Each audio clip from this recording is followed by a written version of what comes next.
Още от дете Аксел е много талантлив футболист, въпреки че майка му загива и след нейната смърт баща му иска той да стане лекар като него.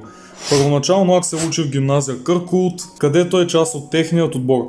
Къркулт стигат на финала на турнира Фронтиер срещу Кралската академия и на път към мача сестрата на Аксел става жертва на автомобилна катастрофа и Аксел се тръгва от мача без да каже на никой защо. Къркулт губят и Аксел се мести в гимназия Реймон, а неговите стари съотборници го намразват заради това негово решение. Още от дете Аксел е много талантлив футболист, въпреки че майка му загива и след нейната смърт баща му иска той да стане лекар като него.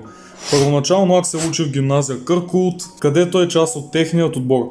Къркулт стигат на финала на турнира Фронтиер срещу Кралската академия и на път към мача сестрата на Аксел става жертва на автомобилна катастрофа и Аксел се тръгва от мача без да каже на никой защо. Къркулт губят и Аксел